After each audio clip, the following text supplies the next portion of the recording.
Hi friends, আসসালামু আলাইকুম। তো দেখো, আজকে আমার মা এসেছে আমাদের বাড়িতে। অ্যাকচুয়ালি মা আসার একটা কারণও আছে, সে কারণটা একটু পরে বলছি। তো দেখো, মা এসেছে, ভাইপো ভাইজি এসেছে, আর অনেক দিন পর আমার মা এলো।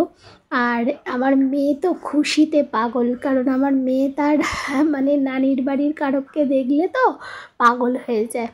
তো যাই হোক, দেখো আমার ভাইপো ভাইজি কিন্তু অনেক বড় হয়ে গেছে। মানে ওরা কিন্তু পরে হচ্ছে 8-9-এ, কিন্তু এত লম্বা লম্বা হয়ে গেছে যে সবাই ভাববে যেন অনেক বড় হয়ে গেছে। যাই হোক, তো আজকে ব্লগটা খুব স্পেশাল হতে চলেছে। তো দেখো, এখানে মারা এসে গেছে। আর এবারে বলি যে মারা কেন এসেছে।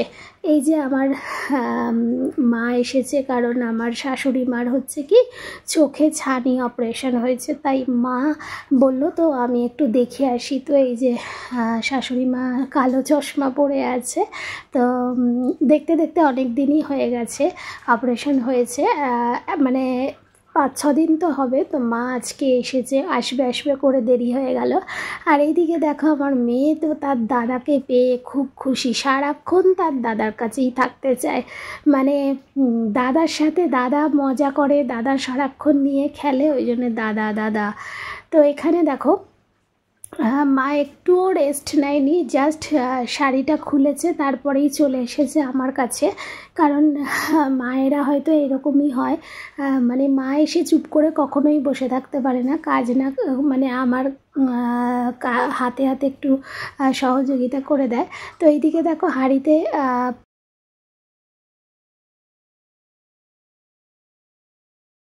এখন চিকেন কাটছে, মানে মাংস কাটছে। তো যাই হোক, এখানে মা মাংস বাছাবাছি করছে। তারপরে আজকে দিনেই আমার হাজব্যান্ড হচ্ছে এক রাশ বাজারও করে এনেছে। তো কী বাজার করে এনেছে চলো দেখাচ্ছি। আর এদিকে দেখো, মানে মা ওদিকে মাংস কাটছে আর আমি এদিকে বাজারগুলোকে নামিয়ে নিচ্ছি। এনেছে হচ্ছে উচ্ছে, তারপর হচ্ছে থানকুনি পাতা, তারপর এটা হচ্ছে থানকুনি পাতা, অনেক দিন পরেই থানকুনি পাতা এনেছে। আর এদিকে কি বর্মা শাক মনে হয়, কর্মী শাক না বর্মা শাক, যাই হোক আমার অতটা মনে থাকে না যে কি বলে। আরও এনেছে কাঁকরোল, এনেছে নিচের দিকে কাঁকরোলও আছে। তো এখানে চিকেন রেডি হয়ে গেছে, মা কেটে বেছে ধুয়ে দিয়েছে। আর এইদিকে আমার বিরিয়ানির চাল ফুটছে। তো আজকের মেনু হচ্ছে বলা হয়নি তোমাদের, আজকে করছি বিরিয়ানি। আর এদিকে কর্তামশাই যাচ্ছে তার অফিসে কাজ সারতে, কারণ তার ভীষণ চাপ, এখন খুব কাজের চাপ পড়েছে, তাই অফিসে যাচ্ছে। আর মেয়েকে দেখো, মেয়ে তো তার দাদাকে পেলে বলছি না যে এক মুহূর্ত মানে সরবে না, ওর পাশ থেকে নড়বে না, শুধু খালি খেলেই যাচ্ছে খেলেই যাচ্ছে।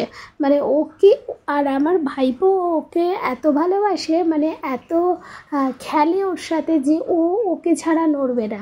কিন্তু আমার মেয়ে কিন্তু আবার আমার ভাইজির থেকে আমার ভাইপোকে বেশি মানে প্রাধান্য দেয়, কারণ ও সবসময় খেলে। আর এদিকে দেখো, মা আবার শাকও বেছে দিচ্ছে। অ্যাকচুয়ালি আমি শাক বেছে রাখি, তো আমার শাশুড়ি মা এই শাক টাকগুলো বাছে। তো ওনার ছানি অপারেশন হয়েছে বলে তো আমারও সময় হবে না, শাক বাছতে গেলে অনেকটা সময় লাগে, তাই মা বেছে দিল। আর এইদিকে দেখো, খাওয়া দাওয়ার পর্ব চলছে। খুব ছোট্ট করে একটা লং ভিডিও রেডি করেছি তোমাদের জন্য, লং ভিডিও তো দিতেই হয় না। তো আমিও চেষ্টা করলাম যে আমাদের কিছু সুন্দর মুহূর্ত তোমাদের সঙ্গে শেয়ার করার। তো এখানে বিরিয়ানি খাওয়ার পর্ব শুরু হয়ে গেছে। আমার বড়রা প্রথমে খেয়ে নিয়েছে, তখন খাইয়েছি আমি আমার মেয়েকে, খাওয়াচ্ছিলাম। তো এখন হচ্ছে কি আমার মা, আমি আর আমার ভাইজি খাওয়া দাওয়া করছি। যাই হোক, ভিডিওটা সম্পূর্ণ কেমন লাগলো অবশ্যই কিন্তু কমেন্ট করে জানিও। আর মা আসার কারণ কিন্তু একটাই, এই যে আমার শাশুড়িকে